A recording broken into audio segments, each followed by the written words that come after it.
YouTube. This is Weapon X SJ. I'm going to be doing my entire Nintendo collection. I already did the Sega Genesis pretty early when I started my channel, and I've been meaning to do this one since I started it. Now I'm going to finally sit down and do it. Probably be, I don't know, a couple videos. We'll see. Here we go. These are kind of by category. My Sega Genesis one wasn't by any category at all. I have them kind of by genre, and I'll explain it as I go. But we're going to start off with, I have the Nintendo Classics section, I call it, which are your Marios and your Zeldas and stuff. So here comes that. Here we go, my entire Nintendo collection. Enjoy. First, Legend of Zelda. First one, top down, gold cartridge. Everyone knows it, everybody loves it. First game that I probably got like really in depth in, trying to figure it out. I didn't have Nintendo Power and stuff, so the Lost Forest was kind of a pain in the ass. Adventures of Link. It's Zelda 2. Gold cartridge again. A lot of people didn't like it because it was too much of a transition or whatever. It broke from the mold. But I really like this game. I like an effing lot. Not more than the original, because the original is classic, but more than any other RPG on NES. Kind of combined Final Fantasy with the top down, and then when an enemy, or not Final Fantasy, I don't know, any game that's top down, a lot of traditional RPGs, and then you go into a battle screen. But instead of battle screen, you go into like a side-scrolling screen and fight an enemy when he touches you from the top-down world view. And then people are like, the side view's stupid. It's not like Zelda. It's not like Zelda. But it really was like the first of like Ocarina of Time like Zelda, because you had to do a battle system. If you had to maneuver your shield, like block high, block low, and attack when they weren't looking. So it just reminded me of the sword play in Ocarina of Time, like later on. So it is like Zelda. Like Ocarina of Time being one of the best games ever, this is the beginning of it. So kind of screw you to everyone that hates this game, because it was really good. Super Mario, I have the manual for this. One of the few games I have the manual for. Sometimes when I buy them on eBay, they come with the manual. I'm not a huge, like, authentic person, so I don't really care if it's in box or manual or not. But it's cool when I get them. I don't pay extra for it, though. Super Mario Duck Hunt, original. Everyone knows what it is. Everyone knows it. Everyone loves it. Super Mario 2. A lot of people don't like this one because it's too different. I like it a lot. For those of you who don't know, the whole Doki Doki Panic thing, it is not a Mario game in Japan. It's called Doki Doki Panic. Super Mario 2, or Mario Brothers 2 in Japan was like deemed too hard or something for the rest of the world, so they ported this one. They just put Mario characters on top of Doki Doki Panic. But screw that, I don't live in Japan. This is the Mario 2 I know and love, and I like it a lot. Get to play as different characters, like different styles. Luigi jumped high, Princess jumped far, Toad dug really fast, I think. Dug crap out of the ground. It was great. Super Mario 3. Moving on. Pretty much greatest platformer of the NES for sure. Maybe greatest platformer of all time. Everyone knows it. Best Mario. Super Mario World on SNES comes close, but I don't know, you can't beat it. Dr. Mario, Tetris-like puzzle game. I liked it a lot. Played it a lot when I was a kid.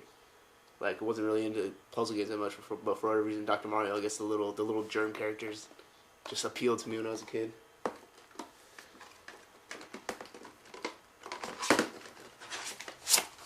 Sorry. Mike Tyson's Punch-Out. It's kind of hard to reach in these doors here with all these plastic cases on a lot of my games. Mike Tyson's Punch-Out. Way better than Mr. Dream's Punch-Out, or whatever it turned into when they took Mike Tyson out. It's totally weird. Because of controversy or whatever. I don't know what the reason was.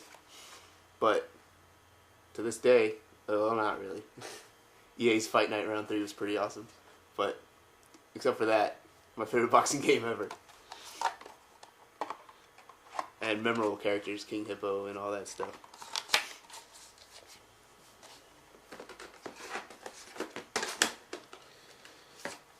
Metroid, still in the NES Classic section that I call it.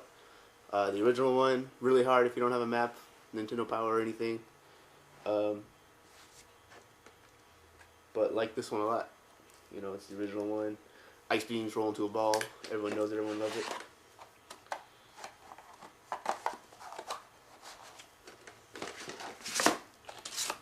Kirby's Adventures. Or Kirby's Adventure. I think maybe didn't get as much respect as it deserves. I think it's like, Mario 3-esque, like really, really good, like Mario 3 caliber. Not better than Mario 3 by any means, but it's still really good. You suck up enemies, you can get their powers. Kirby.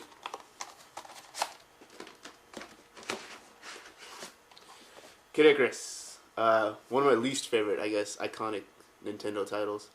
A lot of people like it. It is very underrated and it is very good, but like the eggplant wizard, once you get to the palace or whatever, just retarded. You keep turning into an eggplant, you have to keep going back to this chick who turns you out of an eggplant. But goddamn, it's hard. Kung Fu, really like this game. Original black box game from Nintendo.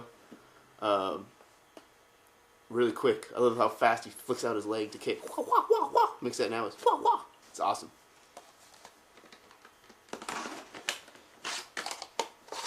Side Bike, create your own tracks, kind of revolutionary on the NES. Really good game, played it a lot when I was a kid. Pro Wrestling, original black box game. Probably one of the best wrestling games on the NES.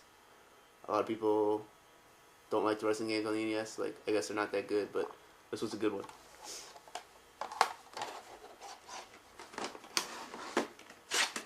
Golf, just called Golf. One of the original black box games.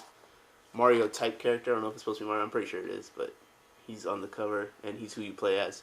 I really liked it. It was like choose different clubs. It has no music. Kind of weird. Kind of boring in that respect. But I played this a lot when I was a kid. Me and my brother, for whatever reason, golfed it out. We were like old men on our Nintendos. Ice Climber. It's an okay game. Pretty like. It's like, it reminds me of like old arcade games, Donkey Kong and stuff. Hogan's Alley, light gun game, probably the best light gun game. I really like the can shooting mini game. Can goes across the screen, you shoot it, ding, ding. It's like trick shooting, and you want to get the can to land on these ledges on the side, and each ledge has a point value.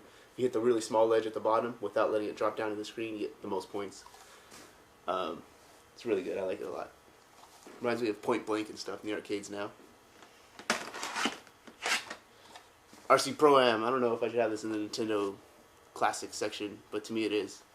Because every kid had this. Every kid had this racing game when I was a kid. RC Pro-Am. Top-down view. Racing game. Oil slicks on the road. You can get missiles, shoot other people, knock them out. I guess like Mario Kart before there was Mario Kart. The view is totally different and everything, but I like it a lot. It reminds me of Mario Kart. This next section is like fantasy-based, I guess. These are really loose things. But here we go. If no one's played this game, like I feel bad for you. This was probably one of my most nostalgic games. This was on Pete's Game Room Forum. Pete's Game Room Forum is a really cool thing. You should check it out. I'll like talk about it in the description of this video. But somebody was like, "What's one of the most nostalgic games for you?" Like when you think about it, and this is one of them for sure. Me and my brother played this a lot. And for continues, the music on this game is probably my favorite in the 8-bit era. It's called Wizards and Warriors. I got this poster. I'm not going to fold it up now. Fold it out because it'll take too much time. But it's basically this picture all big and huge. Came with it on eBay. But it's a I think it got lost like with all the Zelda stuff, but they made a bunch of sequels. I have them. The sequels are way different. They kind of progress a lot. Like there's a huge jump between each one, just adding lots more stuff. And the third one is basically like all RPG, which I dislike. But this one's basically like platforming adventure, kind of hack and slash. You get abilities as you go along, like a better weapon. You get a dagger that you can throw eventually, and just to kill enemies makes it easier. Different potions and stuff to get to different areas. You need a potion to make you run fast, so you can jump this huge gap to get here. And if you know all the secrets, it's awesome. And a bunch of little items, like you can get the boots of destruction or something, where you can break open chests, and you don't need keys anymore to get into chests. But it's a really good game. There's infinite continues on it, and it's not very hard, so it's just fun to play. It's really fun.